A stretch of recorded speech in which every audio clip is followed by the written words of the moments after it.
میرا سوال یہ ہے، قرآن کریم کی سورۃ المائدہ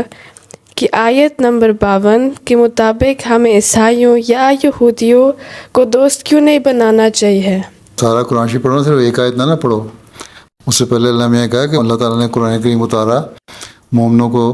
ہدایت کا راستہ دکھایا، اور آسن دین جو ہے سب سے بہتر دین تمہارے لیے پیدا کیا ہے، اور اگر تم خوف کے مارے ان کو دوست بناؤ گے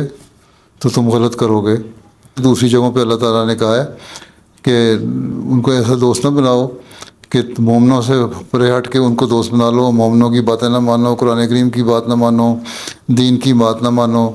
جماعت جو تمہیں کہتی ہے وہ اچھی باتیں نہ مانو۔ اور کو میری سہیلی جو تھی نا اسکول میں، وہ یہ باتیں کہتی تھی، چاہے وہ سہیلی کو دین کا پتہ ہی نہیں ہے، خدا تعالیٰ کو مانتی نہیں ہے،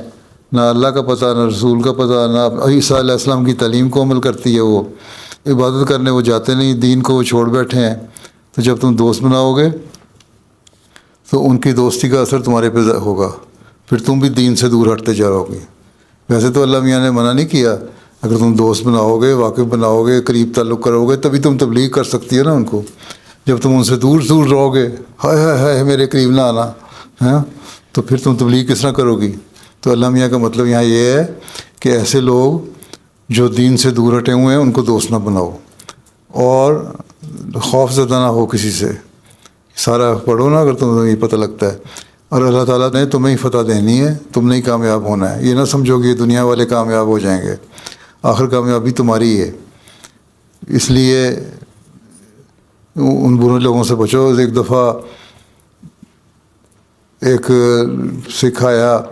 غالباً حضرت مسیح علیہ السلام کے پاس، اس نے کہا کہ میں دین سے دور ہٹ رہا ہوں۔ حضرت نے فرمایا کہ تم جس کرسی پہ بیٹھتے ہو نا اسکول میں، اکٹھے بیٹھتے ہو یا کالج میں،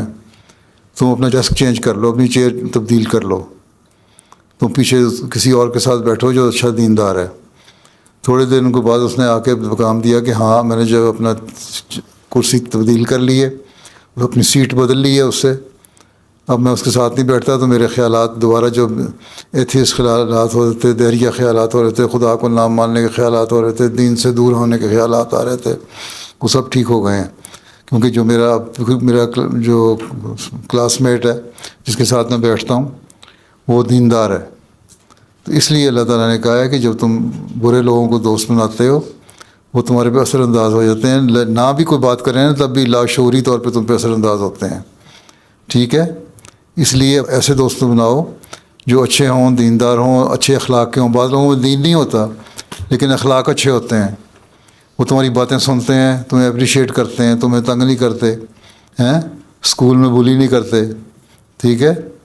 ان لوگوں کو دوست بنایا جا سکتا ہے۔ اللہ تعالیٰ کی یہاں مراد یہ ہے دوست نہ بناؤ کہ برے لوگوں کو دوست نہ بناؤ۔ اور ان لوگوں میں سے اکثر لوگ جو ہیں جو کافر ہیں، وہ ان میں سے برائیاں پیدا ہوتی ہیں، وہ بت پرست ہیں، شرک کرنے والے ہیں، وہ تو ان کی خواہش یہ ہے کہ تمہیں دین سے ہٹا دیں اور تم بھی ان جیسے ہو جاؤ۔ اس لیے اس سے بچنے کے لیے اللہ تعالیٰ نے کہا، لیکن دوسری جگہ پہ یہ بھی فرمایا ہے کہ ان کو دوست بناؤ، ان کو تبدیل کرو، جو تمہارے دشمن ہیں ان کو تبلیغ کرو، اتنا دوست بناؤ ان کو کہ تمہارے وہ ایسے دوست بن جائیں گے جیسے کہ وہ تمہارے بہت گہرے خونی رشتہ دار ہیں، ولی حمیم، گہری دوستی ہو جائے گی ان سے۔ تو اس کا مطلب یہ ہے کہ یہ نہیں اللہ تعالیٰ نے کہا کہ ہر ایک سے دوستی بند ہے، اللہ تعالیٰ نے کہا ہے ان سے دوستی نہیں کرنی جن کے اخلاق برے ہیں، جو مورلی اچھے نہیں ہیں، کیونکہ وہ پھر تمہیں بگاڑ دیں گے، ٹھیک ہے؟ لیکن جو اچھے لوگ ہیں جن کے اخلاق اچھے ہیں، چاہے وہ مذہب نہیں بھی تمہارا مانتے تب بھی ان کو دوست بنا لو، وہ اچھے اخلاق کی وجہ سے تمہارے قریب آئیں گے۔ جب تمہارے قریب آئیں گے تو پھر تمہیں تبلیغ کا راستہ کھلے گا،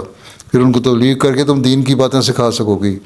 یہاں مراد یہ نہیں ہے کہ کسی کو بھی دوست نہیں بنانا، یہاں مراد یہ ہے کہ ایسے کافروں کو جو تمہیں دین سے دور ہٹانے والے ہیں ان کو دوست نہ بناؤ۔